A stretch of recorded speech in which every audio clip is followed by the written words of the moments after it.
Warahmatullahi wabarakatuh. Di sini saya akan menjelaskan tentang implementasi teori belajar. Implementasi teori belajar dalam pembelajaran teori belajar adalah seperangkat pernyataan umum yang digunakan untuk menjelaskan kenyataan mengenai belajar. Manfaat teori belajar bagi guru adalah: pertama, membantu guru untuk memahami bagaimana siswa belajar. Kedua, membimbing guru untuk merancang dan merencanakan proses pembelajaran. Ketiga, panduan guru untuk mengelola kelas. Keempat, membantu guru untuk mengevaluasi proses perilaku guru sendiri serta hasil belajar siswa yang telah dicapai. Kelima, membantu proses belajar lebih efektif, efisien, dan produktif. Membantu guru dalam memberikan dukungan dengan bantuan kepada siswa sehingga dapat mencapai prestasi maksimal. Pada akhirnya, upaya ini dapat mendatangkan kepuasan dan kebanggaan baik bagi diri guru maupun siswa sendiri. B. Teori belajar behavioristik dan implementasinya. Teori belajar behavioristik adalah teori belajar yang mengedepankan perubahan perilaku siswa sebagai hasil proses pembelajaran. Terjadinya perubahan tingkah laku siswa ini diakibatkan oleh adanya interaksi di antara stimulus dan respon. Dengan kata lain, teori belajar behavioristik atau teori behaviorisme ini berorientasi pada perilaku yang lebih baik. Jika siswa tidak menunjukkan perubahan setelah diberikan pelajaran, maka menurut teori ini siswa tersebut tidak dapat dikatakan telah belajar dengan baik. D. Teori belajar kognitif dan implementasinya. Pendekatan psikolog kognitif menekankan arti penting proses internal mental manusia. Tingkah laku manusia yang tampak tidak dapat diukur dan diterangkan tanpa melibatkan proses mental.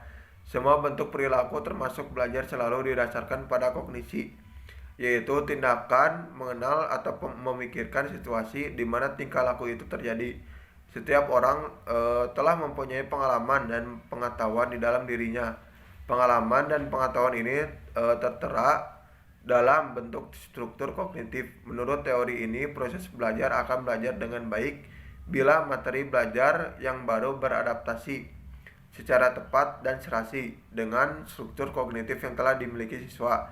Jadi, ilmu pengetahuan dibangun dalam diri seorang individu melalui proses interaksi yang berkesinambung dengan lingkungan. Ada lagi implementasi teori belajar kognitif dan dalam pembelajaran.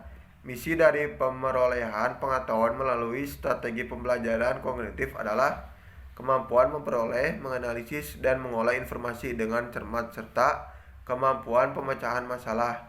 Pembelajaran didesain lebih berpusat pada peserta didik, bersifat analitik, dan lebih berorientasi pada proses pembentukan pengetahuan dan penalaran berdasarkan pandangan kognitif tentang bagaimana pengetahuan diperoleh atau dibentuk. Belajar merupakan proses aktif dari pembelajaran untuk membangun pengetahuannya. Proses aktif yang dimaksud tidak hanya bersifat secara mental tetapi juga keaktifan secara fisik. Artinya melalui aktivitas secara fisik, pengetahuan siswa secara aktif dibangun berdasarkan proses asimilisasi pengalaman atau bahan yang dipelajari dengan pengetahuan skemata yang telah dimiliki pembelajar dan ini berlangsung secara mental. Lalu ada teori belajar humanistik dan implementasinya. Menurut teori humanistik, tujuan belajar adalah untuk memanusiakan manusia. Proses belajar dianggap berhasil jika si pelajar telah memahami lingkungannya dan dirinya sendiri. Siswa dalam proses pembelajaran harus berusaha agar lambat laun ia mampu mencapai aktualisasi diri dengan sebaik-baiknya. Teori belajar ini berusaha memahami perilaku belajar dari sudut pandang pelakunya, bukan dari sudut pandang pengamatnya.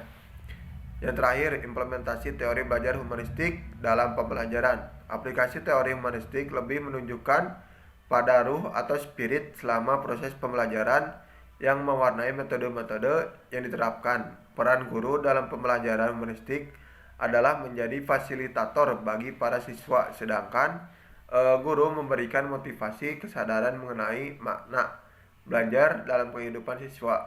Guru memfasilitasi pengalaman belajar kepada siswa dan mendampingi siswa untuk memperoleh tujuan pembelajaran.